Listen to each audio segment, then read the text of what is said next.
കോഴിക്കോട് കാണാതായ വിദ്യാർത്ഥിക്ക് വേണ്ടിയുള്ള തെരച്ചിലിനിടെ ഇരുവഞ്ഞിപ്പുഴയിൽ മലവെള്ളപ്പാച്ചിൽ. വനമേഖലയിലെ ശക്തമായ മഴയെ തുടർന്നാണ് മലവെള്ളപ്പാച്ചിൽ ഉണ്ടായത്. സമീർ സി മുഹമ്മദ് വിവരങ്ങളുമായി ചേരുന്നുണ്ട്.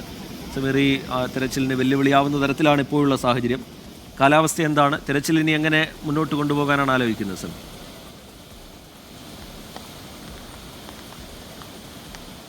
വിജിത്ത്, കോഴിക്കോട് ജില്ലയുടെ കിഴക്കൻ മലയോര മേഖലയിൽ അതിശക്തമായ മഴ തുടരുകയാണ്. അതിന്റെ ഭാഗമായിക്കൊണ്ടാണ് ഇപ്പോൾ ഇരുവഞ്ഞിപ്പുഴയിൽ മലവെള്ളപ്പാച്ചിൽ ഉണ്ടായിരിക്കുന്നത്.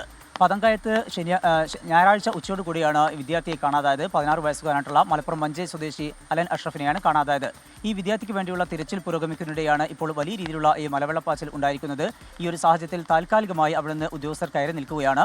അവിടെ വെള്ളിമാട് കുന്നിൽ നിന്നും അതുപോലെ തന്നെ മുക്കം ഫയർ സ്റ്റേഷനിൽ നിന്നും കൂടാതെ മീഞ്ചന്ത ഫയർ സ്റ്റേഷനിൽ നിന്നും ഉൾപ്പെടെയുള്ള അഗ്നിരക്ഷാ ഉദ്യോഗസ്ഥരുണ്ട്. അതുപോലെ തന്നെ സ്കൂബ ഡൈവിംഗ് ഉദ്യോഗസ്ഥരുണ്ട്, പോലീസുണ്ട്, നാട്ടുകാരുണ്ട്. ഇവരുടെ നേതൃത്വത്തിലാണ് ഈ കഴിഞ്ഞ 2 ദിവസങ്ങളായും ഇന്നും ഇപ്പോൾ 3-ാം ദിവസമായിക്കൊണ്ട് തിരച്ചിൽ നടക്കുകയായിരുന്നു. അതിനിടയിലാണ് ഇത്തരത്തിലുള്ള ഒരു മലവെള്ളപ്പാച്ചിൽ ഉണ്ടാവുകയും ഇപ്പോൾ താൽക്കാലികമായി നിർത്തിവെക്കുകയും ചെയ്തിരിക്കുന്നത്. കാലാവസ്ഥ അനുകൂലമാകുകയാണെങ്കിൽ മാത്രമേ ഇന്ന് തിരച്ചിൽ ഉണ്ടാവുകയുള്ളൂ. പ്രത്യേകിച്ചും വലിയ രീതിയിലുള്ള വെള്ളം ഉയരുന്നുണ്ട്. ആ ഒരു സാഹചര്യത്തിൽ ഇന്ന് രാവിലത്തെ പോലെയല്ല, വളരെ പെട്ടെന്ന് തന്നെ വെള്ളം വരുന്നു. അതുപോലെ ഇനി ഒരു തിരച്ചിലുമായിട്ട് മുന്നോട്ട് പോയാൽ വലിയ രീതിയിലുള്ള അപകടം ഉണ്ടാകാനുള്ള സാധ്യത മുന്നിൽ കണ്ടുകൊണ്ടാണ് ഇപ്പോൾ താൽക്കാലികമായി തിരച്ചിൽ നിർത്തിയിരിക്കുന്നത്. താഴ്ഭാഗത്തുള്ളവർക്ക്, പ്രത്യേകിച്ചും ഇരുവഞ്ഞിപ്പുഴയുടെ തീരത്തുള്ളവർക്കൊക്കെ തന്നെ ജാഗ്രതാ നിർദ്ദേശം നൽകിയിട്ടുമുണ്ട്. ശ്രീജിത്ത്.